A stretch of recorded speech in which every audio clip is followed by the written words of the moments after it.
Well, hey there, and welcome to the Rising High Extended Tea Break. My name is Kevin, and I'm joined with Julie today. No, I'm not. This is the Rising High Extended Tea Break, the game dev podcast bringing you the best practical, actionable advice for indie game developers. Brought to you by RisingHighAcademy.com. The kettle's on, so let's go listen in. Well, hey there, and welcome to episode 26 of the Rising High Extended Tea Break. My name is Kevin, and I'm joined not with Julie today, because unfortunately Julie is very unwell. So, on behalf of myself, and I'm sure all the listeners, Julie, we hope you have a super fast, speedy recovery and get better soon. So, caught slightly off guard, I decided today what I'm going to do is strip some audio from a webinar that we held about mobile publishers in 2018, the rise of hyper-casual games and retention. We've been talking about hyper-casual games inside the Academy for the longest time. In fact, we have a big old course called Seriously Snackable addressing and deconstructing the whole hyper-casual game genre. And I thought it might be interesting to strip the audio out of that and play a little bit for you today. So the rise of hyper-casual games really came into effect early in 2017, and even Apple recognised the genre in their Best of Gaming awards last year. The likes of Voodoo, Koali, Tasty Pill, Crazy Labs are just some of the companies, to name a few, which are really making moves in the hyper-casual game genre. The full webinar video version will be available on the website at RisingHighAcademy.com/26 for this one. And yeah, I hope you get some value out of this. And once again, get well, Jilly. We miss you, and we'll see you soon. So without further delay, let's jump into that audio now. So what is the future of mobile publishers? In a word, it's data-driven models. Now, if you've been in the space for a while, you've probably heard all about influencer marketing and burst campaigns and all this kind of stuff. And this is a very real thing in 2018. The influencer marketing and social marketing of games is pretty much top of the list now for any publisher worth their salt this year and moving forward. So what does this mean for us? It means that we need to make the right games for the publishers, and these publishers are talking about retention. So what is retention, and why do we need to pay attention to this when building our games? Now, as game devs, all we want to do is make cool games, but we really need, if we want to be super successful in 2018, we need to get a handle on this, and we need to understand the benchmarks and the KPIs, which are key performance indicators, and all this stuff to make better decisions when actually building our games. So let's start off by going through exactly what is retention, how do we measure it, and what should we be looking for. So what is retention and how do we measure it? Well, simply put, retention is the measurement of how long, usually in days, that a player is engaged with your game. Now, this tracks the player from the install date, which is classed as day 0. So this is the day. Day 0 is the day that you get your install. So you go onto the App Store and a player installs your game, and there starts day 0. Day 1 is the following day. So how many people after day 0 come back the very next day and interact and engage with your game? Now, day 1 metrics, most of the publishers will be looking for at least 45% and up. This one is really critical. They want a super high day 1 retention percentage to ensure that whoever's installed your game on day 0 comes back the next day. That is a really good sign that you've done something right in your game. Now, the next day is usually day 7. So you're going to need a little bit of time for the stats to kick in. And so how many people from day 0 are still around on day 7? And again, the publishers are looking at something around the 20-25% mark here. So essentially, how many people are still around a week later playing your game? So that is how these publishers are benchmarking the retention. I hope that makes sense. So day 0 is our install date. Day 1, how many people came back the next day and fired up your app to play your game? Day 7, how many people who installed from day 0 are playing your game a week later? So these benchmarks are high. It's very difficult in this day and age for hyper casual or snackable games, as we like to call them, to hit these benchmarks. It's a tall order, but the publishers know, and they can tell pretty much straight away if these numbers are being hit, then they've got a very good chance of running user acquisition, which it means buying installs to get people to play your game. They know from these metrics that they've got a winner on their hands just by the data. Now, the other part of the puzzle from the publisher's side of things, when it comes down to buying installs with your game, is that the better looking and more exciting and the polish of the product and the look of it has massive impact of how much it will cost them to buy users. So your game needs to look absolutely stunningly gorgeous. Now, if you can match that up with incredibly addictive and highly retentive gameplay, then you have what is often termed as a unicorn game. So now we know exactly what we need to be tracking. How on earth do we track this stuff? How do we know that our game is anywhere close to what these publishers want? Well, the way we do it is with SDKs, or software development kits, of which there are plenty that will do the job for us. Now, this is independent of platform. All of the major tracking and analytical SDKs that are out there will work in pretty much any software or development tool you're using. And the big ones for us, and that we've spoken to plenty of the really big publishers on the store, and they tell us they want Game Analytics, Flurry, Apps Flyer, or Facebook.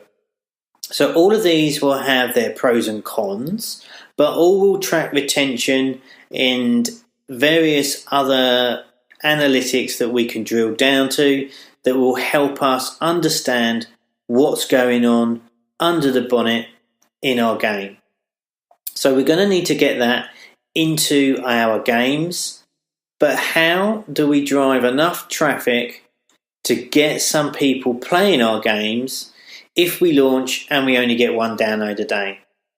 Now, what you'll find is the major publishers this year, if they haven't done so already, will be having testing platforms that us developers can apply to be a part of and hopefully get accepted to, so these companies, these publishers, can run data and buy installs for our games.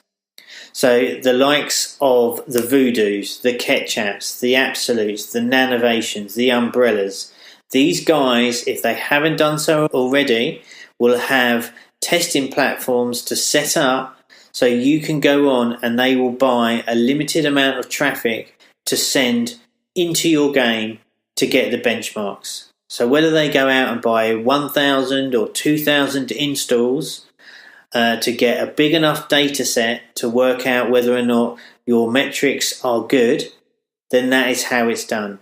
So we definitely need to make sure we're including any of the previously mentioned SDKs for analytics into our games to make sure we are ready, and that needs to be baked in to our process from the very beginning. So now we know exactly what these publishers are looking for in terms of the metrics and how that is measured. We also know the SDKs to put in our game when we get to that point to start tracking all this data and working out whether or not our game is going to hit any of the benchmarks that they are looking for. But what is the secret unicorn sauce here? What will make the games do well and some do poorly? So for anyone who's familiar with our material, you know that we say it's all about the game, and it always will be about the game. But let's address exactly what we need to be building for these publishers and how we can try and snag that publishing deal. So we want to be concentrating on our minimal viable product here, our MVP, and that essentially means that we're not going to be adding 10,000 levels, we shan't be adding 1,400 characters, and all the whistles and the bangs that, generally speaking, us as game developers really want to do. We are essentially concentrating on the core loop. So let's identify what a core loop is, just so we're on the same page. So your core loop is the actions that the player will repeatedly take over and over again. So they will start the game, they will do this action, and generally speaking they will die, and then they will restart. So that is the basic principles of a core loop, and this is really the meat and potatoes of it all here. If you can nail that, then we can build upon that core loop to ensure we've got a really addictive game. Now, if we take Flappy Bird, for example, you know the core loop for Flappy Bird is to keep tapping to try and get through the pipes, then you die, and then you start again. And that's essentially it. What this means for us as developers is it's actually a super positive thing. It means our development time is drastically reduced. We can spit out what is a prototype, a minimal viable product into the market to see whether we're on the right track and whether or not we've got something on our hands. Now, it's important to remember here that this is not about releasing unfinished products. Your game needs to be highly polished to the nth degree, but it doesn't have to have the depth and all the whistles and bangs, like I said before, that we normally associate with releasing a game. This is all about seeing if the core loop has those properties that we are looking for with those metrics that we mentioned previously. Now, anyone telling you that they have this formula is literally lying to you. It's impossible to understand exactly why some games take off and some do not. Even the biggest publishers that we all know on the store have a tough time replicating their own success because, quite frankly, some take and some don't. The market is the market, and the market will always decide. But what we can do is run through some underlying principles here that make up the key elements of what we can strive towards to make the best games that we possibly can. So I've come up with a few here. This is not an exhaustive list, and as I said, there are many variables here. But let's take a look at some of them to make ourselves get in a good place to do the best we can. So first up is your graphics. Now, there are staples that we always go by, the 4 pillars of style: pixel, voxel, flat, and polygon. Those styles of games always do well. You know, when we look at the polygon, we can think of, the Lara Croft Go type games and Paco Echo and stuff like that. We've got the pixel, of which there are countless. There is voxel, which is the Crossy Road, and the flat style, which you're looking at Bowmasters. Oh, there's so many. a little bit of research onto the App Store, and you'll soon get a good handle of what's doing well at any given time in the market. The next one is your game YouTubeable? Now, I don't know if that's a word, but if it isn't, and I've just made it up, I'm definitely copywriting that. So, is your game YouTubeable? What does that mean? The importance of streamers on YouTube and Twitch have never been more powerful. They have massive influence now, and you will find that many of these big games really, really take off when the big YouTubers and big Twitch players get hold of the game and start streaming it and sharing it in front of their audience, of which they have millions.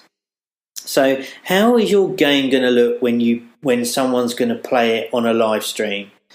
Is it exciting enough? Does it look good enough? Does it play nice enough? How does it look when streamers are playing your game? Now, this also overlaps when these publishers are running their CPI campaigns, because the better looking the game, generally speaking, the CPI, or the cost per install, will be dramatically reduced because it will cost less for them to buy players, and therefore make the business decision a much more attractive proposition. So next up is ease of play, and for this I'm concentrating on making the games less rage worthy. So when we've built certainly a few rage games when we first started out, but we've seen the market shift away from these intensely hardcore, difficult games to a more or less punitive style of gameplay, where it's a lot more forgiving on the players and, inverted commas, a lot more fun. And you can get a lot more bang for your buck with this and just keep the players generally more happy and a lot nicer experience.